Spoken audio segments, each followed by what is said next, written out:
Hey, good morning. It's Ken Walls. Welcome to Breakthrough Walls. I'd like to, I'll tell you, today I have somebody freaking amazing on, as I do every day, but today I have a very special guest. We have some things in common. I'll just leave it at that. But she's an amazing woman, CEO, entrepreneur. I want to welcome Tamara Thompson to the show. Tamara, how are you? I'm doing great, Ken. Thanks so much for having me on your show. I was like, yes, I'm so in. That's awesome. So, I started this show, I spent a long time, a large part of my life being a taker. and I've learned that there's a lot more magic in life when you can give. So I started this show with the hope that I would be able to bring people on who have amazing stories, who are entrepreneurs, that have been through the ups and downs in life and came out on top after all the crap. So, and I think you've probably had a couple little mishaps here and there. Yeah, just a couple. I think it's we continuously have these though, like no matter what level you are at in life and business, you continuously hit challenge. You're like, oh, I hit this speed bump, and then all of a sudden you're at another level and you're like, yes, I made it through, and then you're like, oh man, now there's this, so it's always ever changing, right? Right. My good friend Lisa Copeland posted something in her private group the other day that shows the roller coaster, the up and the down. Like, yes, like lines. I'm brilliant. I'm so smart. I made it. And then boom, it goes down. And you're like, oh God, I'm going bankrupt. It's like, so that's the life of being an entrepreneur. But, I'd like to kind of start out with like where you were born and raised. Let's tell everybody all about you. Yeah, so I was born in Bellevue, Washington, which is the east side of Seattle, and basically lived the first 35 years of my life in Seattle. I was in the fitness industry for about 8 years. I was hit by a car and was severely injured, gained 85 pounds, and then I almost felt like I was a fraud because then here I am as a trainer that couldn't play basketball anymore in college. I had a scholarship, and my health went down. A lot of things shifted, and so yeah, I felt really weird being in the fitness industry because I had a severe sprain to my ankle and was depressed and things like that. And so, but I wasn't really happy in the fitness industry at the time because I'm a major creative. And when YouTube came out in 2005, I started creating silly YouTube videos. But we'll go back a little bit because I'm a CEO of a video production company, a very creative video production company that creates, connects and inspires through storytelling, called Serious Take Productions. And people always ask me like where I started with like video cameras, and it was actually back when I was like age 7 when my dad bought our first video camcorder when my brother was born. Wow. So, yeah, a lot of cool stuff. But yeah, Seattle, Washington, and my journey kind of starts there for video, but my entrepreneur journey started later in life. Wow, see, that's something else we have in common. I put the very first realtor walkthrough video on a website in Columbus, Ohio. I was the very first person to do that. It was before YouTube, right? So, and I love creative video stuff. I love it. So that's awesome. And I lived in Seattle for years. That's what you were saying. There's all these parallels. Beautiful. But yeah, I love Seattle. In fact, when I left Seattle and came back to Ohio, I said to myself, you're going to retire in Seattle someday after all the traffic is gone. It just keeps coming. It's insane. I've never seen traffic like that in my life, ever. Like I tell people when you book an appointment with somebody to go visit them in Seattle, like you're supposed to be there at 11 o'clock in the morning or something, like they anticipate automatically that you're going to be 30 minutes late because traffic's so ridiculous. I've never seen anything like it. But anyway, so you grew up in Seattle. Did you end up going to college? So I went to school about 3 different times. So first I went to school because I got a scholarship for basketball. So I went to community college to just get my AA, where my all my friends were going to 4-year college at the time, and I didn't know what I wanted to do. So I didn't, and I was paying for my own college. I got scholarships. I worked really hard. I was that student and teenager growing up that worked really hard to buy my own cars, to pay for what I wanted. My parents instilled that in me to be able to do that. So I went to community college, and then I didn't know where I wanted to go. So I started working with kids in the early childhood education departments through the YMCA for about 4 years. Then I shifted to fitness, and then I went back to school for fitness. Wow. And then after that, I was really unhappy, and I started creating silly YouTube videos. And I built a channel that had over 800,000 views at the time. And wow. I ended up deleting it, and people were always like, "Why?" And I thought to myself, well, I want to go back to school. So I went back to school at the Seattle Art Institute for filmmaking because I wanted people to take me more seriously as a filmmaker. Gotcha. I started getting mentorship, hence where Serious Take Productions came to play, because I wanted to be a serious filmmaker instead of this silly, YouTube, video person at the time, right? Right. So I should have just kept it up there because it shows my personality, my wittiness, and things like that, and the crazy things that I was doing, singing with my hairbrush, whatever it was. Yeah. And so, I literally just, you kind of made that decision, went back to our film school at age 29, and a lot of my life shift after that. I won't go into super details, but my life really did shift. I talked to you off screen, and I sobered up at age 30. So after I decided to go back to school, my 20s was a whirlwind, basically. I was spinning around in circles. I was very depressed, and I literally just hit rock bottom. I was getting in trouble with the law, with drinking a lot, and then these officers would pull me over and tell me I'm what they call a seasoned alcoholic. And so at a young age, somebody that could handle like 12 beers and still be fully coherent and be able to pass sobriety tests on the road and, different things like that. So my life was just going really crazy. Yeah. I can go into that story, but there's a lot that goes into what I do and why I am so strong now, because I actually did go through house arrest. I did go through jail. I was in jail for 3 months. I had an interlock device on my car for years.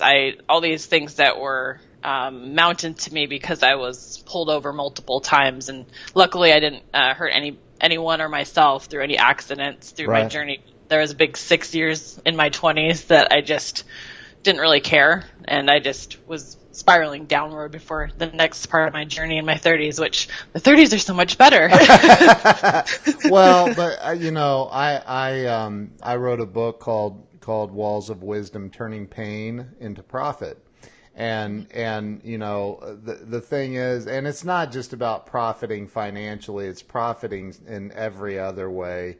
The money follows once you are spiritually. The people you inspire. I'm very spiritual as well, and I've had these moments where I'm just like, what was that? That was definitely a higher being, because I'm literally pushed on the ground, like things that I can't even explain, that have come into my life that have shifted my mindset in different situations.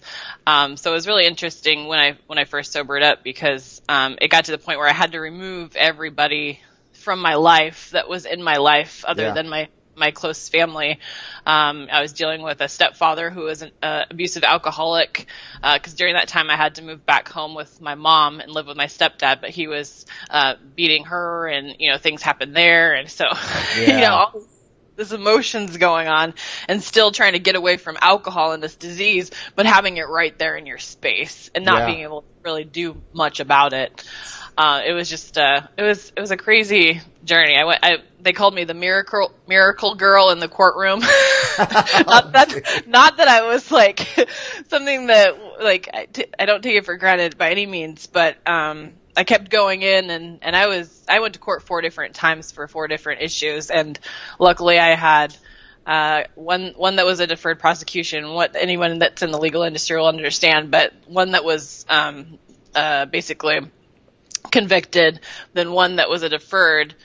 And so after this weird thing happened with one of the cases. I came into the courtroom and I was like, oh my gosh, I'm going to jail, and I'm going to jail for at least a year. That was my thought.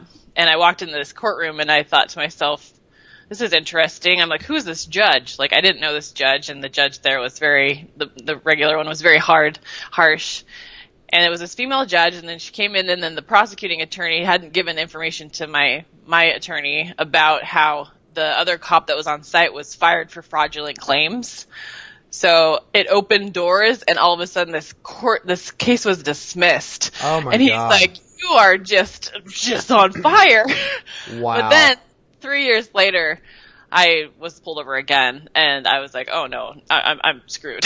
I'm really screwed. And so literally my life was like, flash before my eyes. And it was the first time that I actually wanted help. Yeah. I actually wanted help. And so what happened was I actually spoke up in court this time. So I go in there and my attorney's like, you can speak or you can be quiet. I was like, I'm going to speak. Like I went back to school because at this point I went back to school for filmmaking. I had been going for about a year. So you were 29 at this point? Yeah, 29. Okay. So I was pulled over the third time. Basically I sobered up the day I was last pulled over, and actually quit smoking cigarettes as well, cold turkey, and I'd been smoking for 10 years. And Wow. that was harder for me. It was weird. Yeah. I was like scared into sobriety, and then like, just stop. Everything you're doing, just stop. You're like, I'm going to either kill myself or somebody else. Yeah. And so, yeah, it was interesting. I went back into this round, and this guy, I was getting straight A's in school, even though it was something that was really hard on me. I was drinking in the day, I was drinking in the night, I was drinking before I went to classes. It was really bad. Like, I was getting straight A's, but I was still depressed, if that made any sense. Yeah. But I I went and turned that around, though, because I went and I said I knew I was going to be put in jail, and so I went and quit one of my other jobs. I got a nanny job, and I went and talked to them, and I told them my situation. I said, I'm going to approach them because nobody in Seattle history has done this ever. I went and approached the court and said, I see that in this district down the way you have work release. I want to be able to keep going to school and keep a job and keep income. I have straight A's. I'm compliant with my treatment. I'm actually taking it seriously. I'm going to meetings 3 or 4 times, 5 times a week.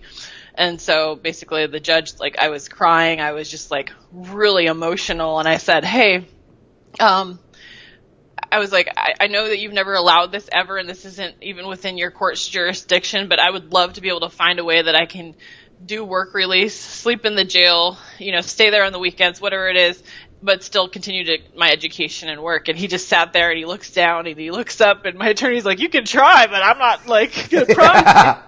And he looks down and it's like I'm sweating, and I'm just like, oh my gosh, So he looks up and he's like, Miss Thompson, he's like, I've never done this, and I don't think anyone's ever done this in any of the courtrooms. He's like, but I'm going to grant you this wish, but do know that if you mess up on anything, you will get the full sentence and you'll be thrown right back. And he's like, as long as it's on your own expense, I'm going to let you do this. So $3,500 a month, basically, for paying rent to live in jail.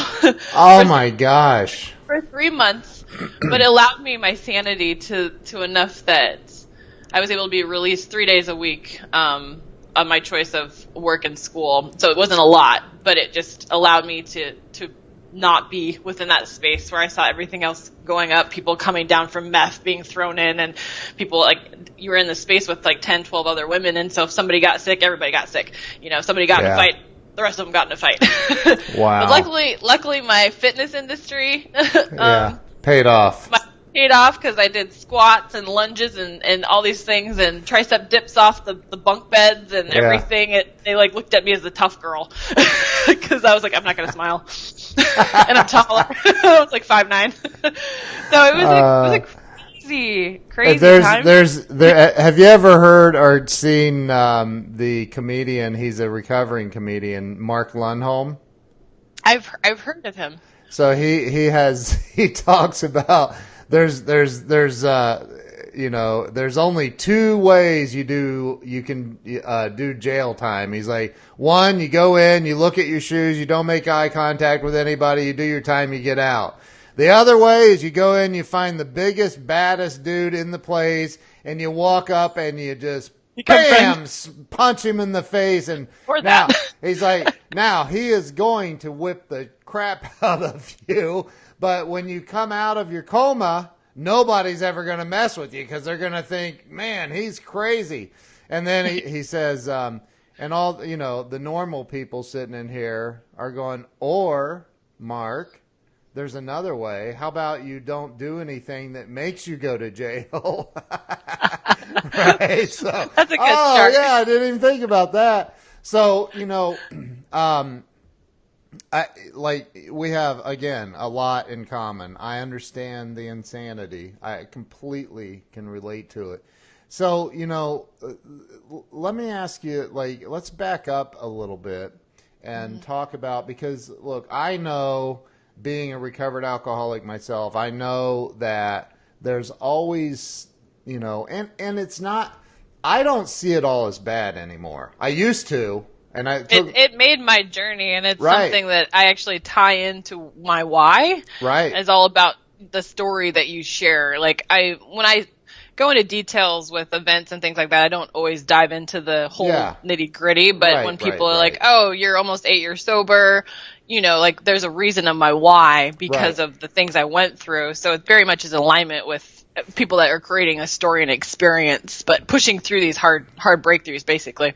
Well, so as I think that everybody has something, an event, people, things that occur during childhood that kind of push us into what and who we become as adults. And I'm talking good and bad.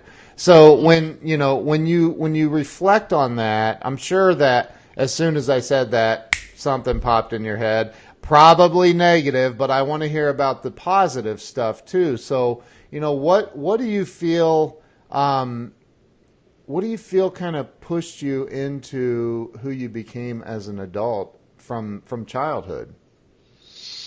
And I'm not talking about childhood. Blame and I'm talking about my childhood wasn't. My childhood wasn't something that was.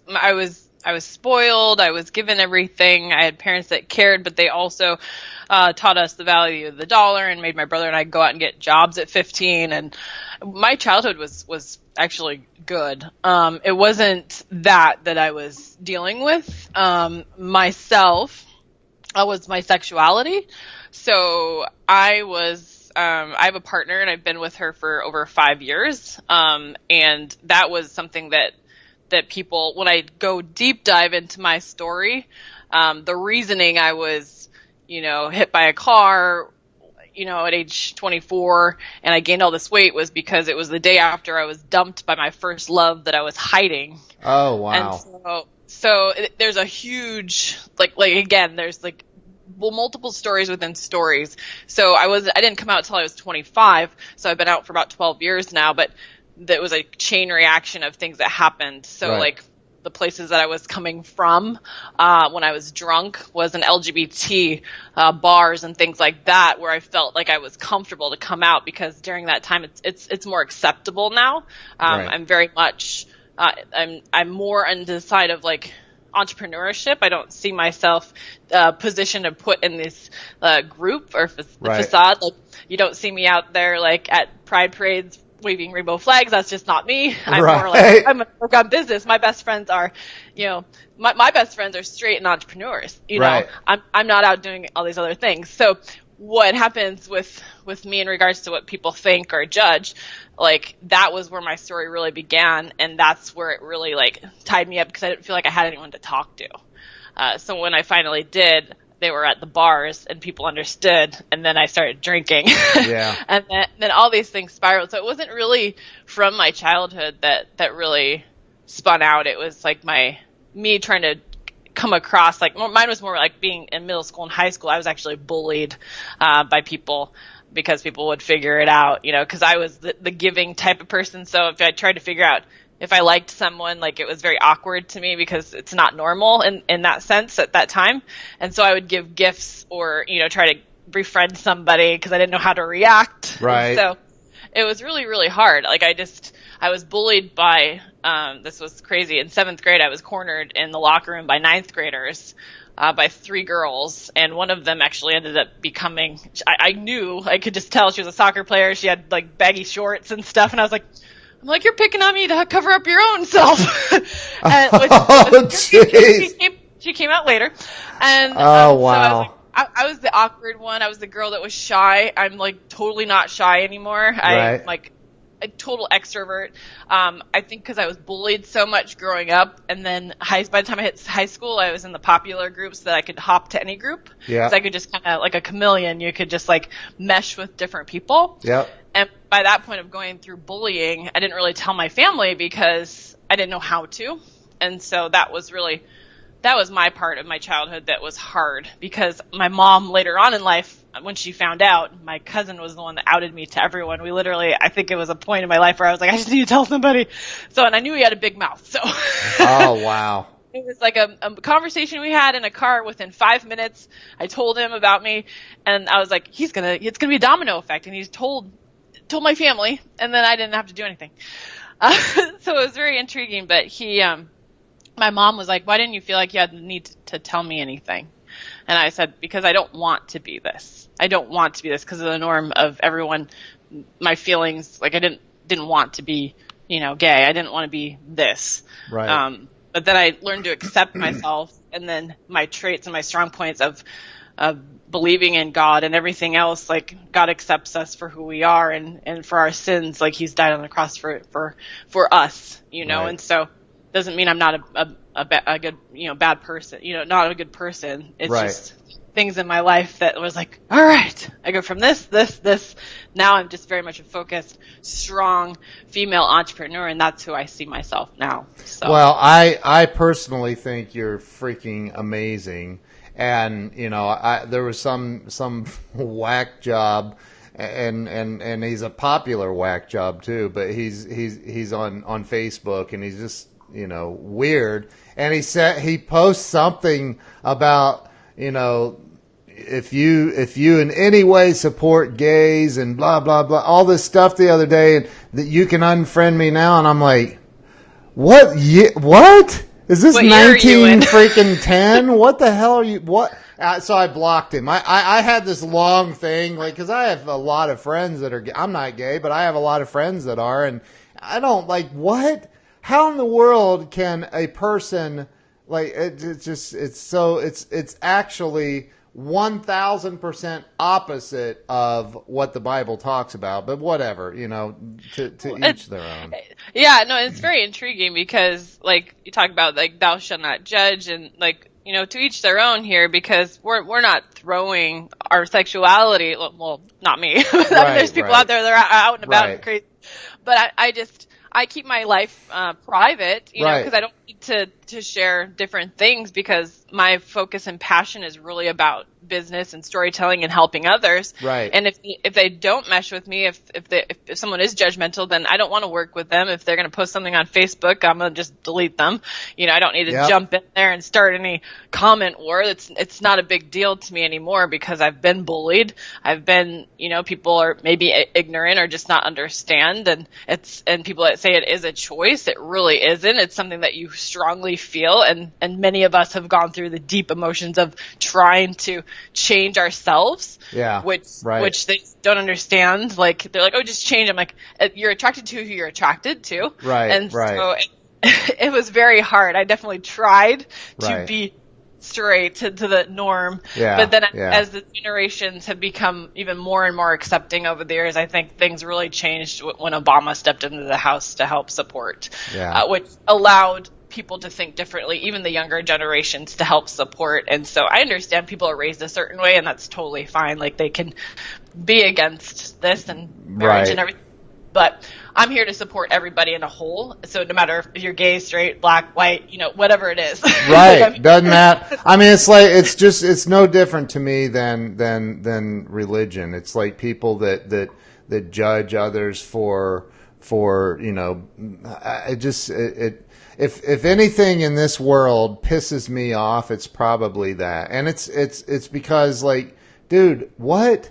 And I mean, those that are out there thinking that, you know, they are perfect in every way and that their way of thinking in life Nobody's is the perfect. only way, those are the most Yeah. ignorant people on this planet. And, you know, they'll die a miserable, lonely death. So, you know, whatever. I think you're absolutely awesome, and I'm glad that you've found your path, the path that works for you.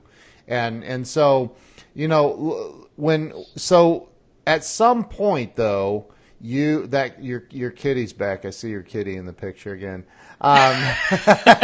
He's over there. He got bored. He got bored with the conversation a little bit ago and left, and now he's back. He's like, all right, let me see what this is all about.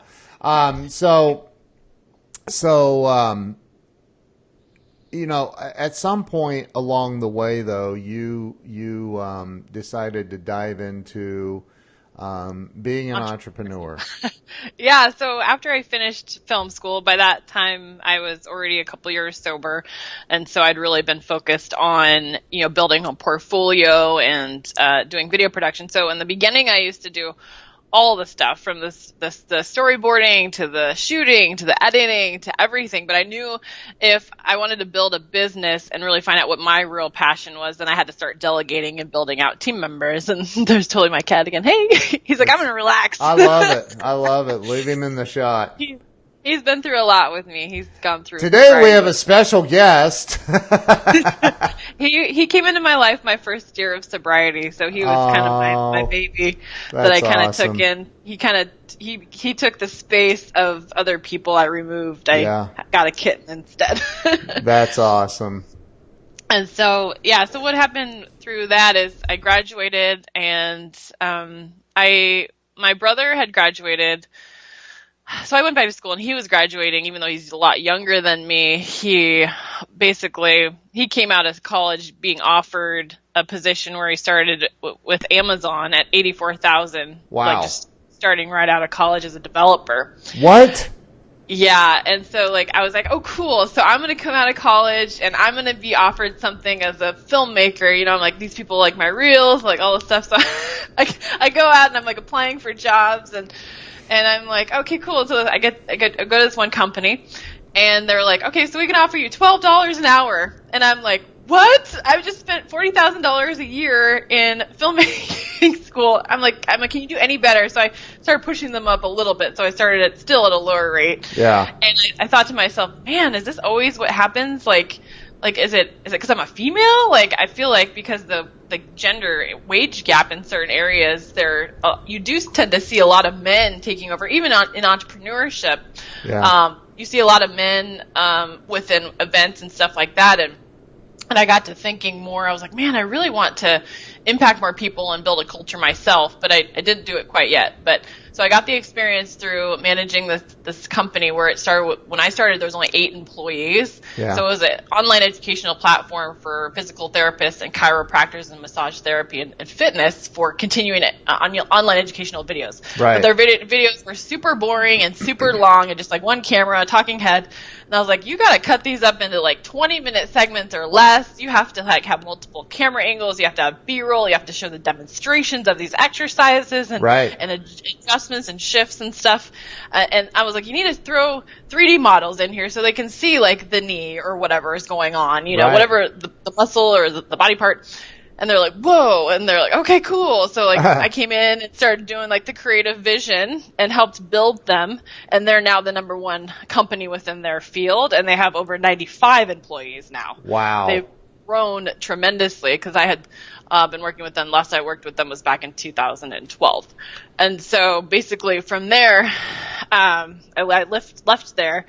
And I wasn't really passionate about it. Like I knew I had to do more because I was more creative and I was more about the inspiring and impacting content. Yeah. So I started directing documentaries on the side just for fun. And so I created a couple of documentaries. And then I worked for another production company where I was a producer for larger accounts. So our clients were Microsoft and Starbucks. Right. But I was in this area where everyone was awesome. And then one of the team members, one of the executive producers that was there, was completely different from the way she was in the office been on site on a set with Microsoft, and the stress just started going, and just like always there, and like dirty looks across the room, and like mouthing words, and I'm like, I don't know what you're saying. I'm like, well, just come here, like stop glaring at me, like wow. things like, and I asked everyone. So this went on for about 4 or 5 months, and I thought to myself, I said, is she always like this? And they're like, yeah, we've tried to figure out how we can bring our stress level down on set. And I was like, there's no reason for her to treat anyone like this. There's no reason. I was like, this needs to be spoken about. And so I said like, hey, what can we do? And it just got to the point where I was like, you know what, this is not the culture I want to be around. I want to be around people that love what they do, are good at their skill set, but can also help work as a team and grow together. And so that's where I was like, you know what, I'm just going to go. So basically I put my notice in and I left, and I was like, and at the time I was also doing freelance work. So I was working 60 to 80 hours as well. And so I was working with a natural cosmetic line. And I said to myself, I'm going to put a proposal together to work with this company for a year that will basically fill my salary and give me the opportunity to work with them, but also find other clients. Right. And so I went in and I had a meeting. They accepted my proposal, and I decided to work with that company on the side of video production and social media content at the time. And so that opened my door. As soon as I left corporate, I didn't look back. And so I've never looked back. And then I was able to build out videographers in different states because I realized I didn't like doing the shooting. I love to direct, but I love the pre-production. I love the story. I love helping people pull out their key message and their visual, because a lot of people can't put together the visual behind their story, or even find the right story. Yeah. Because brands are out there sharing something, and you know they're sharing the story, and I'm like, but is that really the story that's going to connect with the audience to want them to follow you? You know, I was being told the other day, it's as if you should have a key message about your product or service or brand or coaching or whatever it is. They should feel like it's the cure for cancer. Right. Like that's how you want to draw on people. Right. And that's what we do through video. And so being able to have that message, but be able to keep people's attention, if it's opening like with a beautiful drone shot, if the music's where you're like bumping your head, you know something feels good. Right. Like my intro video. There you go. I'm like, you know, so that's what I'm really good at, is helping people do that. But what I got really passionate about this last year was helping. I had seen this idea. I'd spoke at my good friend Vince Reed's event, and I love Vince. I love it. But my friend Allison Maslin and I, we were the only two females at the event, and that's totally fine. Like that's the way it was. Yeah. But I thought to myself, man, I want to impact more women to help broadcast their authority through video, through media, YouTube, and from the stage. Right. And so I'm so excited because in October I have my Broadcast Your Authority event to help empower more female business owners to actually implement those things. And people just need to understand that, there's women in the world too, and we all help support each other. And I help support all my men entrepreneurs as well. Yeah. But I just see this need to help more women in that low, like 1% or whatever the percents are now, to help them reach their 6 and 7 figures and above. But being able to do it the right way, because they want to influence people, but it's all about impacting them as well. And so that's what I'm passionate about. So with the and you're very passionate.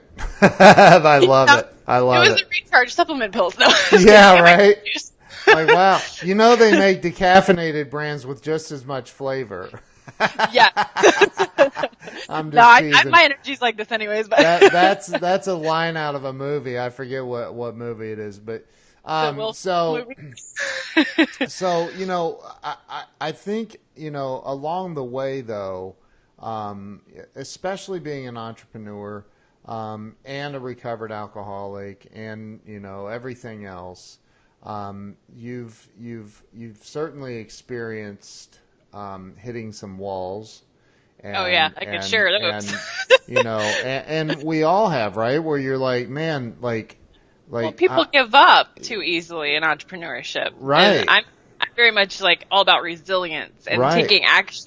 So when I got out of jail, I thought to myself, okay, there's obviously other things that are worse than jail, but that was my rock bottom, Sure. right, in my life. So I thought to myself, well, it can't get any worse than that. It can, but I won't dwell on that. I'm not Yeah, gonna right. manifest something bad happening. But I Right. thought to myself, I got through that. I can get through anything. Right. You know, I was in jail and I had this girl come up to me and she had just been released out of the insane asylum, and she got up in my eyes, and my first thought when I was in that thought was I was wearing glasses. I'm like, oh my gosh, she's gonna punch me in the face, and I'm gonna get broken glass in my eyes. Like, Yeah.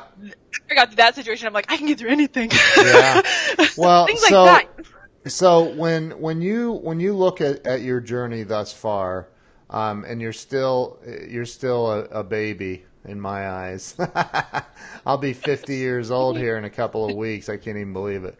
But so I look young for my age. What's that? I look young for my age. You did, very. So when and I did the math in my head. You've mentioned some numbers, so. But like, what do you think when you look at the world as a whole? When you look at people, not just entrepreneurs, but people and entrepreneurs, what is the number one thing in your opinion? This is about your opinion. What's the number one thing that you feel holds people back in life from reaching that next level, for coming out, for having massive success, whether it's financial, spiritual, whatever? What do you feel is the number one thing that holds people back in life? Mindset. Definitely mindset. Because once you've been able to figure out, people talk about glass ceilings, and I'm always telling people there is no glass ceiling. You literally need to just get that thought out of your head. I think people also get complacent, and people like in the workforce, a lot of people just want stability, right? So being an entrepreneur, yep. I could literally have $4 in my account to buy a coffee, and I'm like, oh man, now my back's up against the wall, and I think to myself, okay, what do I do to continue my journey so I don't have to go back to the corporate 9 to 5? Like, that's my way of thinking, but not everyone's like that. And then people have families and children and people to feed, so a lot of things happen. But the mindset, though, is where everyone's held back. When I first left corporate and I found the entrepreneurial space, I had gone to Nick Onzoris' Life on Fire years back, and I was like, what is this life? And then Tony Robbins and all these things, and I'm like, what is this? Like, because I wasn't really introduced to it until later in life. Right. And then so here we are breaking boards and walking on glass, and I'm like, oh, that was easy. Like these things that hold us back, it's all in our mind. And then just, obviously you have to ask for support, and I think mentorship is very important going along the way. So every year, if you invest in a mentor, if you have the same mentor, I'm the type of person that likes to invest in different areas each year, because I'm like, okay, great. I learned from this mentor. Now I want to learn how to implement this part of my business. So I'm going to talk to somebody else to have a fresh new start, or not start, but perspective on what I need at that moment. Right. And so, my mindset is a big thing for everybody in the world. Like, that's really what holds people back, in my opinion. And I something else that you said in there stands out. Excuse me. And I apologize. There are the gardeners are here mowing and weed whacking, and it must be a different crew, because I've already said, like, do not come by my window between 11 and noon, and they're out there. Wave. So. Hey guys. Yeah, they're out there. I hear them. So if you guys hear that, my apologies. But you said something else in there. Excuse me. About mentorship. And I was telling somebody literally yesterday, I was telling somebody that, you, like, and it's somebody that I can tell wants to get sober and doesn't know what to do, and what, thinks that he can handle it on his own. And I said, like, look, man, you got to get around other people that are recovering. Like, it's not if you could do it on your own, you would have. your best thinking got you right to where you are right now. So, you got to get around people that can help you. And that doesn't just apply to... It's in all walks of life. It's everything. It doesn't matter what it is. Not just entrepreneurship. Yeah. Yes, exactly. Like people need mentorship in whatever area of life that they may be struggling with.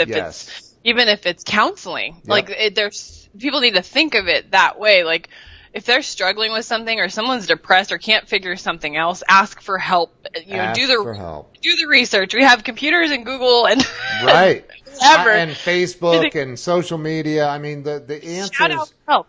The answers are out there. And you know what? They're not just out there. They're in there too. And I learned that a long time ago when I started meditating 15 years ago. So, and I do it every single day of my life. So it's one of the most important things in the world to me. But I think what happens though is people do get stuck. They face a situation where maybe, and I bring this up in every show because I love hearing, everybody's perspective on this. But, you got somebody that their electric's getting ready to be shut off, their car's getting repoed, they're maybe getting evicted or losing their home, or they're, facing their 4th DUI. I'm just kidding. Guilty. You're like, that's it? So, I'm kidding. Dismissed. Yeah. But, maybe they're facing something where they just feel like I don't know what to do. I can't figure it out. I have no money. I have no hope. I have nothing. And they call you up and they tell you this sob story. What do you say to them? What do you say to that person that's right there that just can't make it?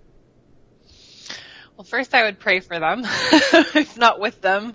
I think people need to step out. Like, if it was somebody that I could literally physically meet with in person, I'd probably just go take them for a walk or treat them to something that day that makes them feel like they're not held back by money, or take care of them, or take them a coffee, or just calm them down in a sense of like, this is life. Like and then I usually end up, like even these things and thoughts come across with like people I know or family. And then I just say, who is it that's close to you in life that would never let you down? Like, who is it? Like, if you were losing your house, who could you stay with for the time being? What can you do? Do you have a job at this point? Like, what is it that literally asking them the right questions to help them realize that they have a support system around them, right? And them to like think about who that really is, because we all do have support systems. And if we don't, or if they don't think they do, then I sit down with them and I ask them questions to figure out who that would be, and allow them to think about, the things that are going on in third world countries and how, there's poverty and things going everywhere. And it was intriguing to me. So my mom went to Mexico last month for the first time, and I was like, it's not completely extravagant. Like they were driving down to this resort, and I said, you're going to see something completely different, Mom, like something that you're not used to, because she had never really traveled out of the country, and just has always seen America and freedom and everything. And it got her thinking. When she came back, she was like, wow, I've never seen anything so sad in my life. Right. And I was like, just be grateful that you actually live in a country that you are able to have support and systems. So just being able to kind of open people's minds that there are people that are far worse off situations, and how we can help fix it in the time being, but also put a plan together to help them, on the next step of it. Who is it that I can introduce you to? And that's why I think it's very important. Even in business, I tend to make meaningful introductions to the right people and win, because I'm listening to somebody's story and needs of what they need at that time. Because good people, connect with good people, and then you're going to help them from there. So that's basically how I would talk to somebody. Wow. So I think that, and we're already coming up to the end of the hour already. That's insane. Bonus time. No, just kidding. I know. Wow. It's gone so fast. But, the thing that, I think the thing that keeps people stuck, and you've been there, I know I've been there, and it's that fear of what everybody else is thinking. What Well, everybody I think else that fear is like a fear is a huge thing that people like. It's all in your head. Like it's always there. Like I'll share a quick story. So I'm the type of person that in an emergency situation, I am the fight versus the flight, and so I figure out exactly. I'm a troubleshooter. And when I worked in positions, they used to call me troubleshooter Tamara because I automatically think, what do I have to do right now to fix this to get to where I want to be? Example, when I was filming my last documentary, inspired by 11 entrepreneurs, we decided to drive from Seattle, big mistake, drive from Seattle to Los Angeles to interview my, Wow. We were like, we'll just make it a road trip, right? So my car broke down on the border of Oregon and Washington. No. And I was like, oh my goodness gracious. So we're supposed to be there the next morning to interview Michael Parrish Dudell, the author of the Shark Tank books. Wow. And so I'm like, okay, so most people in their thought like, oh my gosh, my car broke down, I'm not going to make it, right? So here I go into this thought process of what do I need to do? Who do I need to contact? I'm like, don't have like Google and like, I'm just trying to figure out. So my car's overheating and I look it up and I'm like, okay, so there's a gas station like 7 minutes down the hill. So I had enough water to make sure, so my pump had burst. Wow. So I had leaks popping up. I didn't know it had a leak. So I get it to cool down. We coast down. I literally call, I'm like, okay, it's a Sunday, right? And so I'm like, nothing's open. I'm like, okay, I got in touch with a tow truck. So got a tow truck to come we're up in Waireka. Nothing out there, right? Right. So I'm like, okay. I was like, okay, so I need to do this. We need to get here and we have like about a day to figure this out. So we get there. I said, hey, can you drop us off at a hotel that's closest to a car rental and blah, blah, blah. Like I'm just that type of person that figures out to connect the dots to be able to get somewhere. So we made it happen, dropped us off, called the place that wasn't open. We're like, my car's there. Please fix it tomorrow. And we rented a car, left first thing in the morning when it opened, drove. We were there. We got there at 2 a.m. and we had an interview at 8 a.m. Wow. So we're exhausted, but I make things happen. And people need to understand that they can make things happen. Occasionally things don't happen, but I've gone through situations where people miss flights and they're like, oh, I missed my flight, so I can't make it, right? Yeah. I would be like, I'm going to figure out how can I get there. Okay, I'm going to be a little bit late, but I'm going to make it because I'm committed. Yeah. So like that's the way that I think, and most people don't think like that.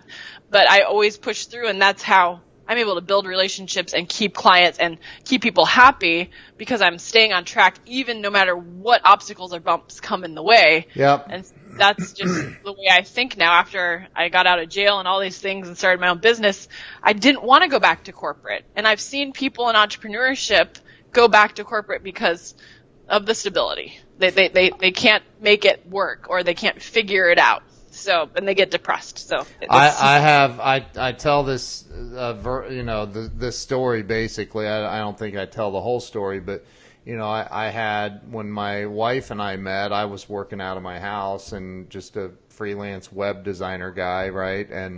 And my wife has, she was the global VP of marketing for these $500 million a year companies, and she's got all this unbelievable creative marketing experience. And so, she's like, well, let's get an office. We need to have a real office. And I'm like, yeah, I don't really want the overhead. But long story short, I hired an employee, a graphic designer, and things were going along fine. And then one day I couldn't pay him. And I'm like, and it was only like $500 a week. And I'm like, I can't pay him. Oh my God, I can't pay him tomorrow. And so I call up this friend of mine that has been through it. I mean, been through it. And he now does, I don't know, $100 million a year in business. And I said, I called him and I said, hey, I'm not calling for a loan. I'm calling to ask you a question. And he's like, okay. And I go, what's the secret? Like, I don't, like, I can't pay this guy, and he's a good kid working for me, and I don't have the money to pay him. And and in that moment when things like that happen, you get that, oh, I don't know if you do, but I do. Like this overwhelming sense of, oh my God, I don't have enough money and I'm never going to have it. I'd be more like, okay, now what do I do right now to figure out how to pay him? Right, right. And I'm of course thinking that, but and this guy tells me, he goes, Ken, there is no secret. He goes, if you want a secret, here it is. He goes, and he told me, he's like, look, I had employees. I had over 100 employees. Many times I couldn't make payroll. And I'd call them in and say, hey, I can't make payroll this week. We'll catch you next Wednesday or whatever. We'll get it taken care of. And he's like, and a lot of people walked out, said, no way, I'm not working for this company. And a lot of people stayed with me. And those people that stayed with me are now all multimillionaires and will never have to worry about money their entire life ever again. He goes, but when I was going through it, trying to build this up, there were times all 4 of my credit cards were completely maxed out. I put payroll on, but he said, you do what you have to do. You continue to push, you push. He goes, and if you want to know what the secret is, if there is a secret, this is it. You stay in the ring, you keep swinging, you keep fighting, you keep running, and you don't let that effing tiger catch you. I go, what's the tiger? He goes, it's everything. I go, oh my God, no, not I love everything. tigers. So, you get to that place where it's like, oh my God. But, my first AA sponsor used to say to me, he'd say, Ken, alcoholics don't know the difference between a broken shoelace and a death in the family. Like, turn your projector off. It's broken. Like, quit projecting. It's not. So, and I remember that, like, okay, in the moment, all I have to do is focus on everything I can do to fix this situation. I can't project into the future that it's going to be bad. I have to get in the moment and stay present right here, right now. Right? That's exactly like how I think. And that's the hard part is most people wouldn't think about, not speaking for everyone, but there are a lot of people out there that would just give up. It's like, I've done all I can instead of asking somebody else, like you gave somebody a call. Yeah. Right? So I'm like, hey, I believe, I trust you. You're either a friend or a mentor. I'm going to ask you how you would handle this because we can't always think ourselves on different situations, get somebody else's opinion, Yes, so. Absolutely. Absolutely. So, first off, how would everyone follow you that doesn't know who you are? Where would they follow you? On Facebook, if you type in Director Tamara Thompson, you can follow my Facebook page. Okay. That's probably the easiest there. Instagram is at Serious Take Pro, Twitter at Serious Take Pro. It's basically short for Serious Take Productions, which is our company and our website if people want to look and see what we do. I'm really focused right now on creating content to help empower more females for our Broadcast Your Authority event coming up. So if somebody's interested in learning how they can come support that and meet other people that are having that struggle with media, getting themselves on camera, on stage, whatever that looks like, that's a whole nother project within our company. But yeah, if they look up broadcastyourauthority.com, that's something that I'm really passionate about doing right now. And I have a side question. I don't want to forget to ask you this. One of your pictures that I used to promote this, I stole them off. Yeah, you and Marcus Lemonis. What's that all about? So yeah, that's something. So I started watching The Prophet, the second season that it came out. So quite a while ago. I love that show. And I always kept. There was something about him that I literally was like, I could watch it on TV, and sometimes you can just kind of tell that they're true to what they say. They are with the way they come across. They really do care about people, and I really love that about him. People, process, and product. People first. Mm-hmm. And so I've just always followed him and Shark Tank, and so I connected with his team a few years back, and I kind of stayed in his space. He followed me back on Twitter, and I got him connected. I got connected with his what you call the gatekeeper. Nice. And so I had invited him to be on a documentary, which couldn't make it work with the scheduling at the time. But I kept manifesting this thought that I was going to meet him, and I wanted to work with him in his businesses because of what he believed in. Right. And so, I was chosen out of over 300 or 400 people to, I actually applied to, have him speak a little bit more about my business and share some content with him. And application based, they chose me out of all these applicants to speak with him, so I got to share a little bit more about my story, and he had a really deep story to share. So we connected on that level, and I stayed in touch with his team too. And then he pulled me up on stage as well.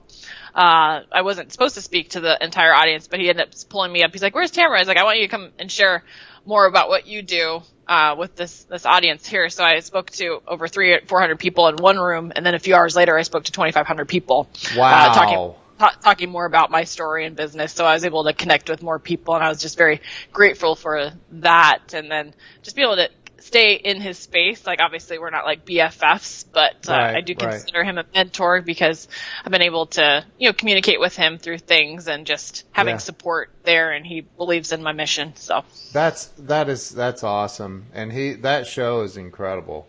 Oh, he's amazing. He's exactly like the one thing I wanted to say about him real quick though, which is really cool. So when he walks in a room, it doesn't matter who you are, if you are the AV tech, if you're the producer, if you're the talent, if you're whatever, he makes it apparent to go up to everybody in the room and introduce himself and learn their names. Like he will go, he's very kind, and he wants to make sure he's not some arrogant man that will walk in and just ignore people. He went up to every single person. There was probably about seven of us in there ready to go get mic'd up and stuff. But he just comes and looks you right in the eye and asks a little bit about you. And he just went out and spoke to some other people like out in the hall real quick and all that stuff. So it's cool. It's good to see that from people. Yeah, so that's awesome. Yeah, they're always be humble. Right. No matter where level you're at, always be humble. I totally agree with that. I absolutely agree with that. How you treat the janitor is how you will treat anyone. That's exactly. I love that saying. So, well, listen, I want to say a huge, huge thank you for. I know it's early out in Arizona, right? Are we 3 hours different or 2? Where are you at? Ohio? It's noon here, 12:01. Yeah, Ohio. It's 9. It's 9. Oh, okay, so it's 3. 3 hours. Well, I want to say thank you. I know that it's early-ish there. And I appreciate you coming on and being so transparent, and congratulations to you on your almost 8 years of sobriety. Thank you. It's an amazing accomplishment, and it's for those that don't understand it, they just don't understand it. But it's big when your natural state is to not be sober, right? Where your mind's so much more clear and you're able to focus on so much more, and it's just your vision in life is just more, fulfilling in so many ways. So. And all of that pain and havoc we wreak, it kind of forces us almost to give back more to the world. So, and that's what. My partner always says, she's like, "You're too giving." I'm like, yes and no, but I the more I see with giving, the more I see people having better experience, I guess. Yeah. And so it's one of those things that I know when to put my foot down. That's right. Well, thank you so much for being on. Really appreciate it. I wish you nothing but love and much continued success in everything that you do. My little girl does that. I heart you. Both my daughters do that, and I can't figure it out, so I don't attempt it. But I'm very, very grateful that you came on and spent the time with us. Thank you for your transparency and your honesty and your big, beautiful smile and happiness. I love it. So. Everybody that's watching right now, if you're not following Tamara, make sure that you do immediately. She's an amazing woman, as you all can tell. So thank you so much for being on. Thank you to everyone on Facebook who shared this out and liked it and loved it and all of that. So thank you guys. And is today Friday? Today's Friday, isn't it? It is. I Oh, was like, what wow. half the time I don't know what day it is. I know. I'm with you. I Throw a agree. holiday in the mix and you're I like, know. Well, I did. Yeah, I worked the whole day. So, but anyway, we'll see you guys on Monday. Thank you so much, Tamara. Thank you once again for being on. I appreciate it. Thank you so much. Thanks, Ken. Alrighty, we'll see you guys later. Bye bye.